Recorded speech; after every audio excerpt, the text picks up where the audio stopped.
A sloth, a donkey, and a curious human. Send a prompt and see what they're doing. One hits record with a question on his mind. Two brothers pick it up, see what they find. Corn takes his time, Herman's got the facts. Back and forth, they never hold back. My weird prompts, come on in, that's where we begin. My weird prompts, glad you're here. This episode was generated using artificial intelligence. Please verify facts. My Weird Prompts is a community-driven initiative exploring how AI can fuel curiosity and uncover the fascinating ways our world works. GPU compute for this podcast is generously provided by Modal. Learn more at modal.com. I was thinking about documentary film crews the other day, Herman. You know how in those nature shows they follow a single leopard for 6 months just to prove it actually hunts at night? They don't just take the leopard's word for it that it's a predator. They need the footage. They need the infrared shots of the actual pounce. If the camera isn't rolling, for the sake of the documentary, it basically didn't happen. That is a surprisingly apt way to start a conversation about data governance, corn. I am Herman Poppleberry, by the way, for anyone joining us for the first time, and you have basically stumbled onto the core tension of modern compliance. It is the shift from just showing someone you have a lock on the door to proving that the door was actually locked every single night for a year. In the industry, we call that the shift from point-in-time snapshots to continuous assurance. And as of today, March 24th, 2026, it is no longer an optional upgrade for high-end tech firms. It is the baseline for B2B trust. Well, today's prompt from Daniel is about exactly that. He wants us to dig into the world of SOC2 and formal data governance standards. Specifically, how the landscape has shifted here in March of 2026 toward this continuous model. Daniel's curious about the actual requirements for compliance observations and why the old way of doing things, the episodic audit, is essentially dead. He wants to know what the auditors are actually looking for when they peer into the digital darkness. It really is a dead model. The episodic audit, that once-a-year fire drill where everyone scrambles to find screenshots from 6 months ago, is becoming a relic of a slower era. We are seeing a massive move toward real-time evidence collection. A Gartner market guide that came out just a few days ago, on March 20th, 2026, predicts that 65% of organizations will have compliance automation integrated directly into their DevOps workflows by 2028. That is a staggering number when you consider that 5 years ago, compliance was mostly just a bunch of spreadsheets and a lot of praying that the auditor didn't look too closely at the offboarding logs. That is a huge shift in how engineering teams have to operate. It means compliance isn't a separate department anymore. It is a feature of the build pipeline.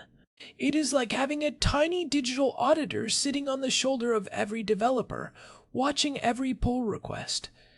But before we get into the weeds of the automation, let's level set on the standards themselves.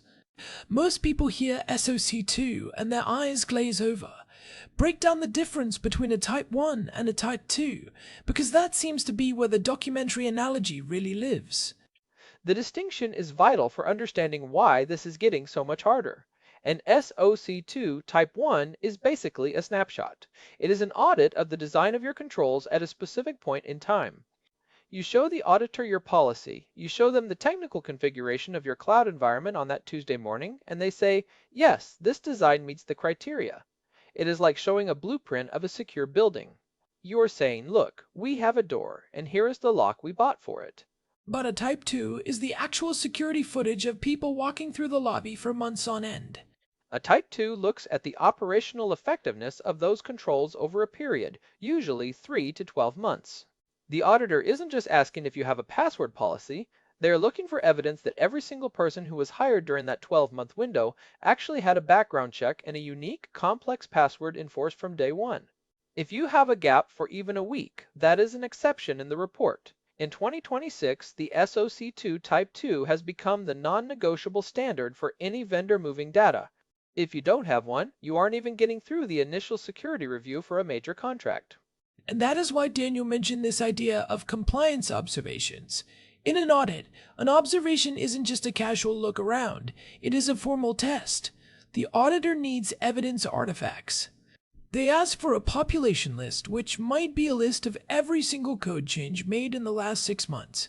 Then they pick 25 random samples from that list and say, show me the pull request, show me the peer review, and show me the automated test results for these specific 25 changes. If you can't produce that evidence for sample number 14, you've got a problem. The administrative burden of that is what created the market for the big automation platforms like Vonta, Drata, and SecureFrame. These are the big three that really popularized the idea of continuous monitoring. But what is interesting about 2026 is how the technology has evolved beyond just checking boxes. We have moved past simple API connectors that check if your S3 buckets are public. We are now in the era of what the industry is calling Agentic Compliance. I saw that term popping up in the February reports. Agentic Compliance sounds like another buzzword, but there is a real technical mechanism behind it, isn't there? It sounds like it ties back to what we discussed in episode 1472 about agentic observability. It ties back perfectly. On February 18th, 2026, we started seeing the first major marketing pushes for this. Platforms like Aptiga and RegScale are using AI agents to manage the entire audit lifecycle. These aren't just scripts, they are autonomous agents that can navigate your infrastructure, identify missing evidence, and even perform real-time risk evaluations. If a developer creates a new database instance that doesn't have encryption turned on, the agent doesn't just flag it in a dashboard. It can initiate a remediation workflow or even gather the evidence of why it was created and who authorized the exception. It is essentially an AI that understands the intent of the compliance standard, not just the letter of the law. But wait, if an AI agent is doing the audit prep and gathering the evidence, does the human auditor actually trust it? I mean, if I am a CPA signing off on a report that says a company is secure, I would be pretty nervous if the only reason I think that is because a bot told me so. How does the human in the loop factor work here? You have hit on the central controversy of 2026. There is a growing rift between traditional CPA firms and these automated-only compliance startups. Critics are calling it a quality crisis. They argue that push-button SOC2 reports lack the professional skepticism that a human auditor brings. That is why you are seeing a big push for human-in-the-loop AI models. The AI does the heavy lifting of evidence collection, but a human still has to validate the logic and the samples. The AICPA, which is the governing body for these standards, is very clear that the responsibility still rests with the human auditor. They have to verify that the AI isn't just hallucinating a clean report. It is about the chain of custody for the evidence. If the AI is picking the samples, is it picking the ones it knows are clean? That is the concern. It reminds me of episode 1499, where we talked about the black box recorder and why AI needs an active archive. If the audit process itself is automated, we need an auditable archive of what the AI auditor was doing. Precisely. You need to be able to audit the auditor, but let's look at the numbers because they explain why companies are willing to take that risk. The average cost of a data breach in the United States hit $10.22 million in 2025. When you are looking at a $10 million risk, a $50,000 SOC2 audit looks like a bargain, even if it is a headache. The market for compliance software is now valued at over $40 billion. People are throwing money at this because the alternative is catastrophic. Let's talk about the direct costs for a second, because Daniel's prompt had some specific figures. A Type 1 might only cost you $3,000 to $5,000 in auditor fees, but a Type 2 can range from $5,000 to over $75,000 once you factor in the automation tools and the hundreds of hours of engineering time. And the complexity is ballooning. A typical SOC2, Type 2 now involves between 60 and 150 different control points. According to 2024 benchmarks, nearly a quarter of all reports now exceed 150 controls. Why the increase, Herman? Is it just the AICPA being pedantic, or has the threat landscape actually changed that much? It is a bit of both, but a lot of it is driven by international regulation. We are seeing more SOC2 Plus reports. These are audits where the standard trust services criteria are mapped directly to other regulations like the EU's NIS2 directive or DORA, the Digital Operational Resilience Act. As of March 17, 2026, these are in full effect. If you want to sell software to a bank in Europe, you need to prove resilience, not just security. You have to show that you can handle a systemic outage and stay operational. That adds a whole new layer of controls around disaster recovery and business continuity that weren't as strictly tested 5 years ago. That NIS2 and DORA. Our alignment is huge. It basically means that SOC2 is becoming the foundation for a global compliance stack. But it also means that the observations are getting more technical. One thing that jumped out at me in Daniel's prompt was the focus on penetration testing for Common Criteria 4.1. I thought SOC2 was about policies and procedures, not necessarily hacking your own systems. That is a major shift in auditor expectations that really solidified around February 10, 2026. Technically, the AICP doesn't explicitly mandate a third-party penetration test in the written standard for Common Criteria 4.1, which covers COSO Principle 13 about obtaining and using relevant, high-quality information. However, in practice, you can't satisfy that criteria without one anymore. Auditors are now looking specifically for remediation evidence. It is not enough to show a report from a pen testing firm that says you have 3 critical vulnerabilities.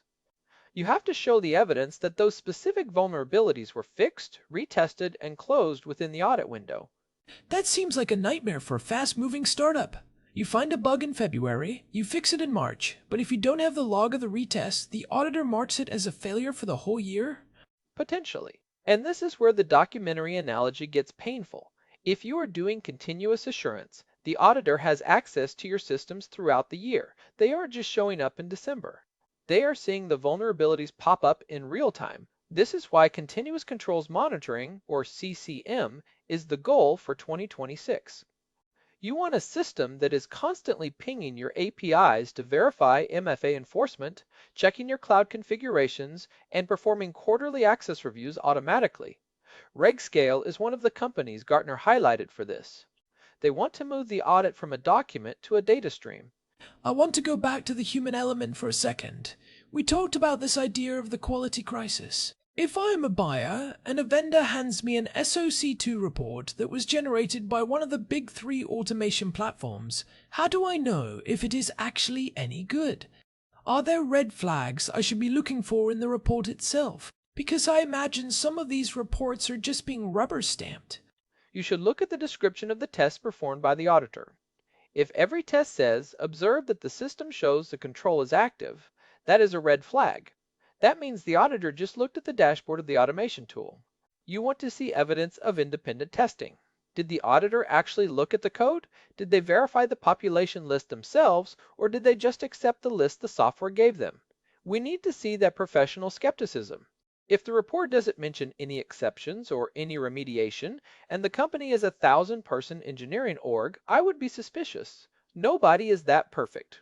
It feels like we are moving toward a world where the audit is just a continuous stream of data, but that creates a massive amount of noise. How do companies handle audit fatigue when they are trying to comply with SOC2, ISO 27001, and maybe HIP, AA, or GDPR all at once?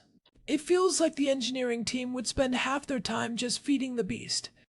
That is where the dual-track strategy comes in. High-growth firms are now mapping their controls across multiple standards simultaneously. There's about a 60 to 70% overlap between SOC2 and ISO 27001. If you can collect one piece of evidence that satisfies both, you save a massive amount of time. The automation platforms are getting much better at this cross-mapping, but it still requires a very disciplined approach to how you tag your evidence.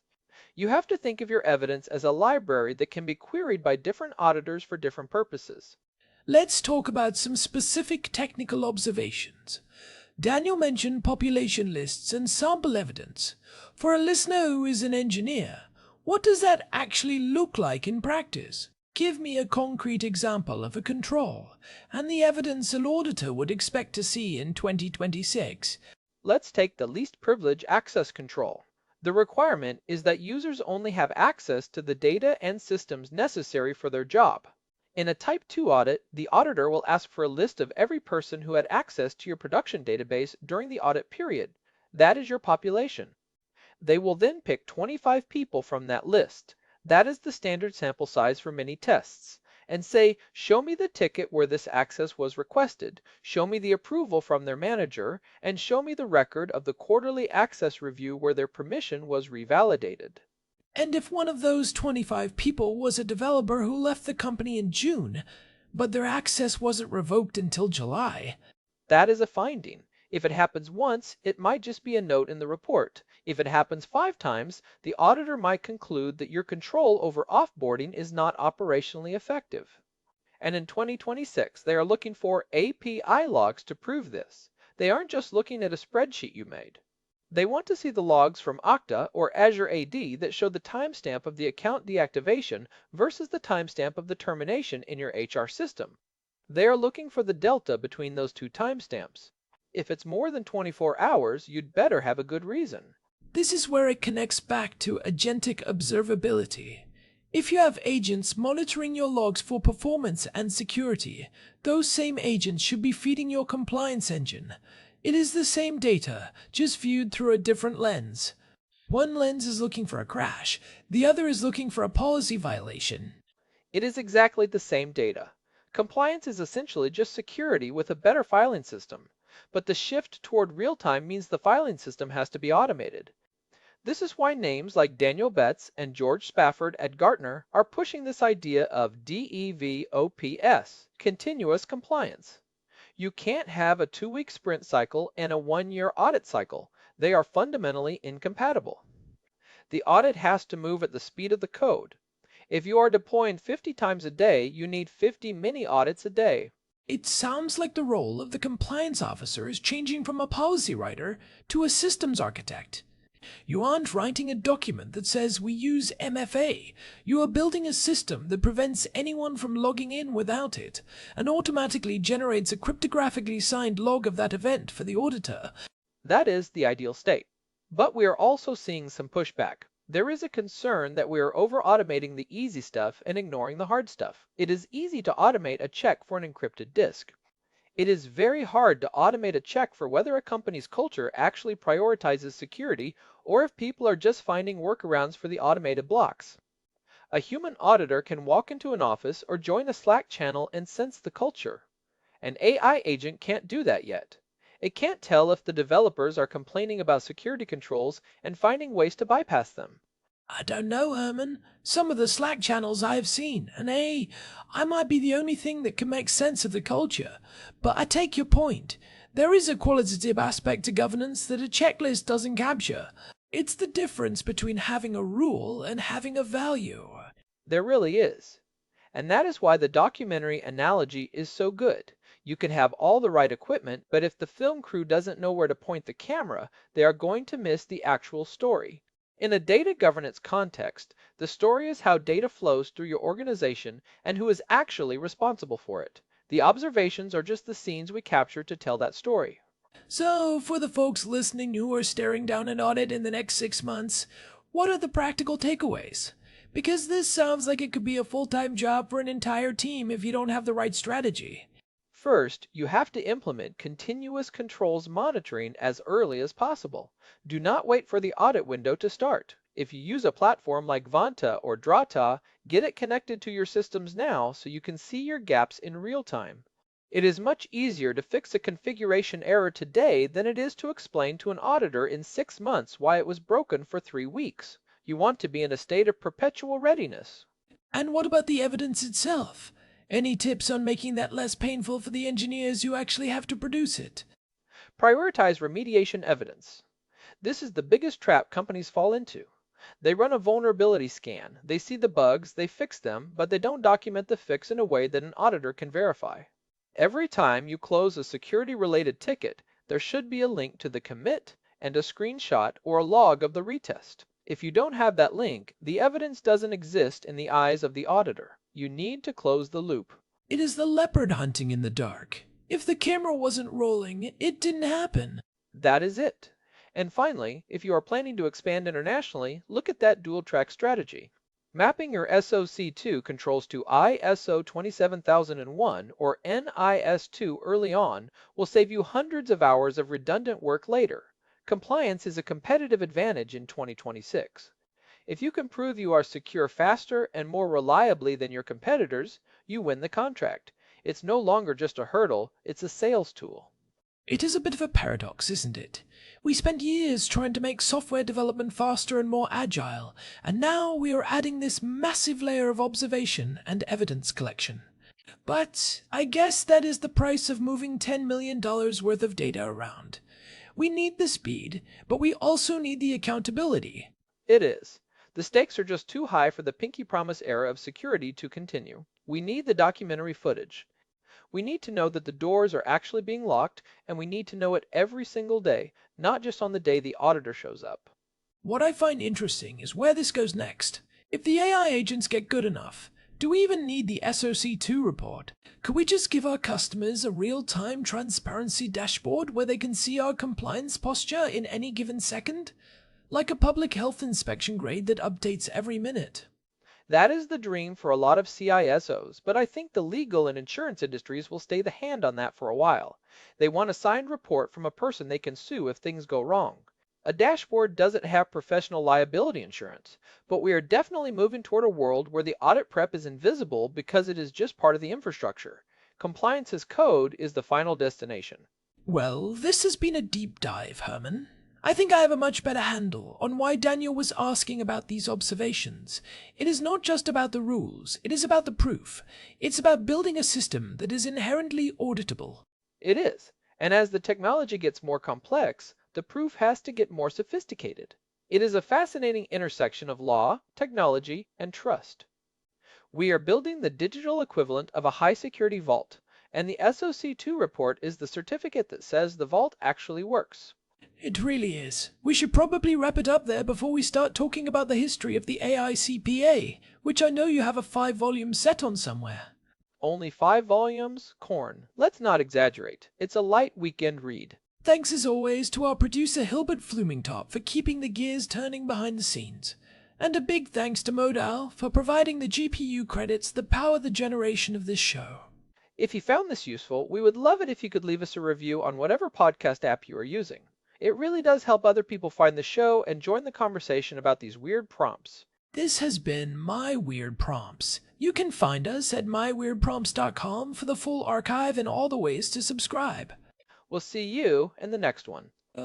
Later.